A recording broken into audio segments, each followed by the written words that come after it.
Hoje a conversa aqui vai ser sobre rachadinha, coisa que não é exclusividade de Flávio Bolsonaro, tanto que nem é sobre ele que a gente vai falar, mas sim sobre o deputado federal Silas Câmara. A gente vai falar também sobre o STF, não vai ser sobre Alexandre de Moraes, é sobre Nunes Marques e André Mendonça, ou como gosta de dizer o Bolsonaro, os ministros dele.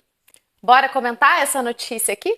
O que significa pedir vista? O que é prescrição? Por que o André Mendonça fez isso? Eu vou explicar. E assiste esse vídeo até o fim para você conhecer o final feliz dessa história. Mas, claro, final feliz para o Silas Câmara e, de certa forma, para o Flávio Bolsonaro também.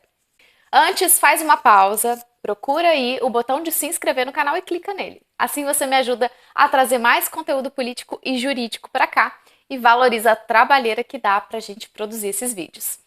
Se inscreveu? Ótimo! Vamos falar sobre política? Então vai lá, pega um cafezinho e chega aqui pertinho pra gente conversar.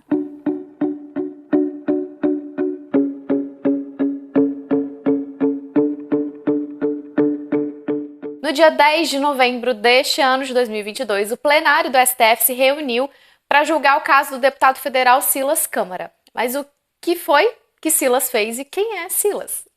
Silas Câmara é um deputado federal que representa o estado do Amazonas. Ele já foi líder da bancada evangélica na Câmara e está no cargo desde 1999 sem interrupções. Inclusive, ele acabou de se reeleger novamente agora em 2022.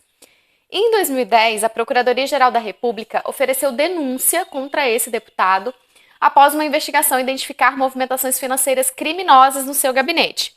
Segundo a denúncia oferecida, ele nomeou diversos servidores em cargos comissionados que devolviam parte, às vezes todo o dinheiro recebido por esse cargo, diretamente para o deputado. O famoso crime de rachadinha. Tecnicamente, a gente está falando do crime de peculato que está previsto no Código Penal no artigo 312. Você já leu esse artigo? Como esse é um crime muito comum de acontecer, vale a pena a gente conhecer.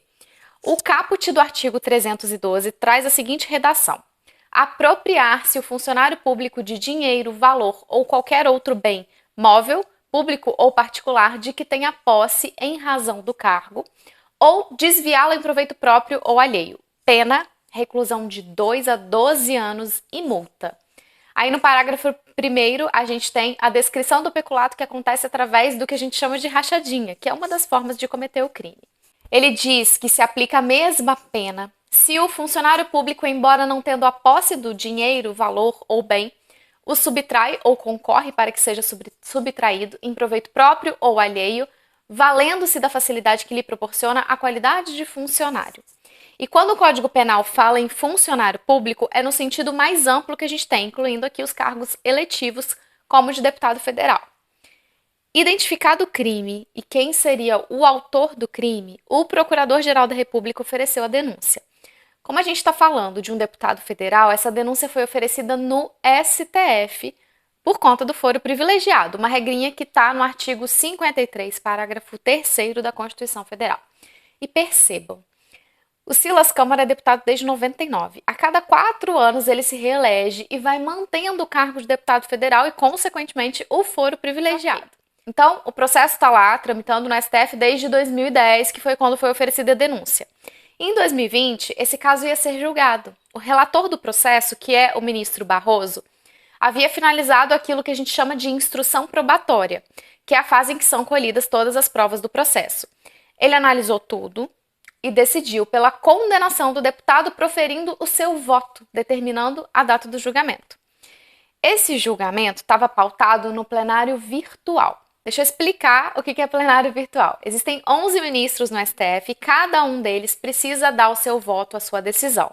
O plenário virtual foi uma das formas que o tribunal encontrou para agilizar o julgamento sem que ficasse dependendo de espaço na agenda para marcar audiência, para marcar uma sessão presencial para julgamento. Funciona assim: quando um processo está pronto para ser julgado, o relator profere o seu voto e disponibiliza esse voto por escrito para que os demais ministros digam se concordam, e aí eles vão seguir o relator, ou se discordam, e aí eles vão proferir um voto divergente.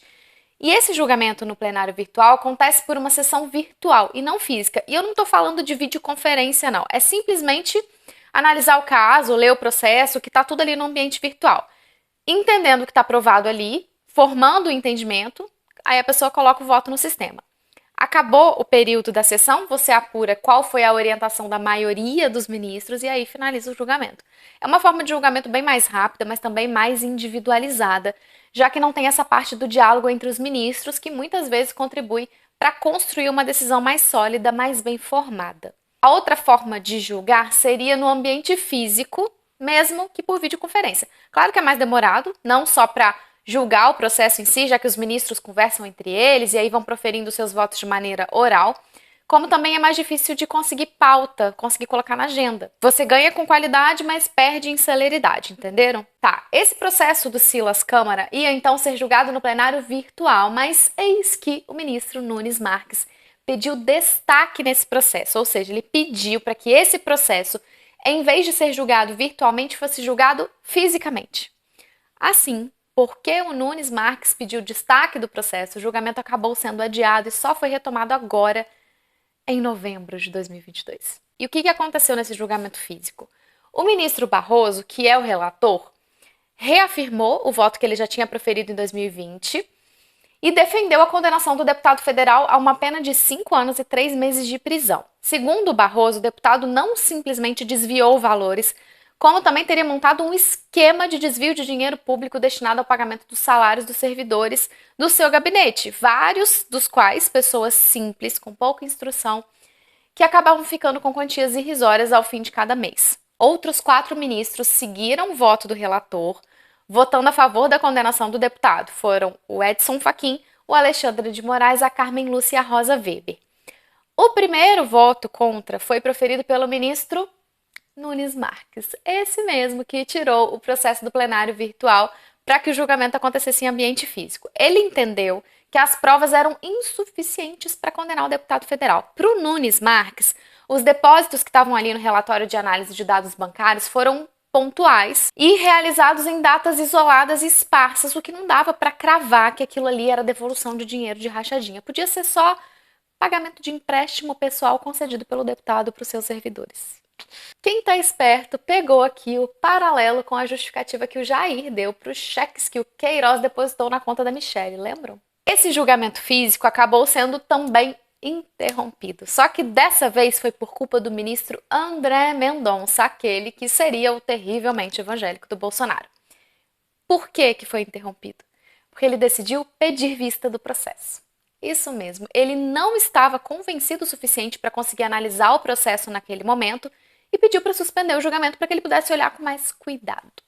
Inclusive, durante a discussão ali no plenário, ele chegou a questionar se não deveria ser dada a oportunidade ao deputado federal de fazer um acordo com o Ministério Público para acabar com esse processo. Guardem essa informação aqui.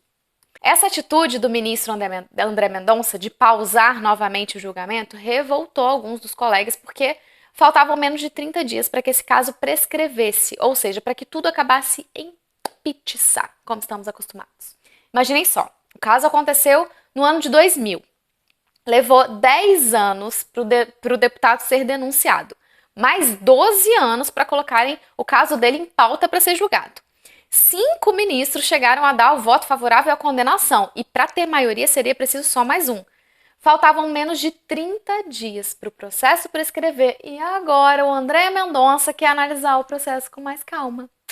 Pois é, parece brincadeira, mas foi isso que aconteceu. No dia 10 de novembro, o processo foi retirado de pauta e deslocado para a mesa do André Mendonça. E para ser justa, o ministro Dias Toffoli concordou com esse pedido de vista, ele se juntou ao André Mendonça. Começaram a surgir, então, os boatos do porquê André Mendonça foi tão benevolente com o Silas Câmara. O deputado é um velho conhecido do ministro. Alguns dias antes de tomar posse como ministro do STF, em dezembro de 2021, o André Mendonça esteve em Manaus para participar de um culto da Assembleia de Deus e agradecer o apoio do Câmara e da sua família. Eu vou citar aqui as palavras do, à época, futuro ministro. Queria agradecer a um homem que vocês enviaram para Brasília, que eu conheci há cerca de 3 anos e que se tornou essencial durante a minha caminhada previamente à indicação e pós-indicação até a sabatina. O pastor e deputado federal Silas Câmara foi um ombro amigo que Deus enviou através de vocês para que eu pudesse chegar onde eu cheguei. Então, meu muito obrigado, deputado pastor Silas Câmara. Tanto Silas quanto Mendonça são pastores. E no dia que o Senado aprovou a indicação do André Mendonça para o STF, o deputado chegou a fazer um post no feed parabenizando o amigo. Tá, mas até aqui, a única coisa que o Mendonça fez foi ganhar mais um tempinho para o Silas. A gente não sabia como essa situação ia se desenrolar, se o processo ia mesmo prescrever ou se o julgamento ia continuar. No fim das contas, nem uma coisa e nem outra. No dia 1º de dezembro, agora, o deputado assinou um acordo de não persecução criminal com o Ministério Público. E o que isso significa? O Silas confessou o crime da rachadinha, mas fez um acordo tipo aqueles que a gente vê nos Estados Unidos, em que o promotor garante uma pena mais branda para o réu do que se o processo fosse a julgamento. A pena, nesse caso, foi uma multa de R$ 242 mil a ser paga dentro de 30 dias. Para ter validade, esse acordo precisava ser homologado pelo STF. Era isso, ou retomar o julgamento. Mas lembram do prazo de prescrição? Pois é, não havia mais tempo para retomar o julgamento, porque o acordo foi feito no dia 1º de dezembro e o processo ia prescrever no dia 2. E o clima no STF não ficou muito bom, não. O acordo até foi homologado, mas preste atenção no que disse o ministro Barroso na sua decisão. A possibilidade de fazer acordo de não persecução criminal esgota-se na fase pré-processual, não sendo cabível após o recebimento da denúncia. Mas as peculiaridades do caso concreto me levam a admiti-lo em caráter excepcional. Isso porque, diante da iminência de prescrição do crime, o acordo de não persecução criminal se apresenta como a via mais adequada para minimizar os prejuízos ao erário. Traduzindo, a essa altura do campeonato não era mais possível realizar esse acordo, mas já que se a gente não fizer isso, o processo vai prescrever e a impunidade vai reinar, eu vou homologar para pelo menos garantir que esses 200 e poucos mil voltem para os cofres públicos e deixo o povo brasileiro com a confissão de culpa do deputado como consolo. O ombro amigo livrou o deputado da prisão. Eu disse lá no início do vídeo que não era sobre o Flávio Bolsonaro, né? Mas talvez seja. É que o caso do Silas Câmara é muito parecido com o caso do Flávio Bolsonaro, sabe?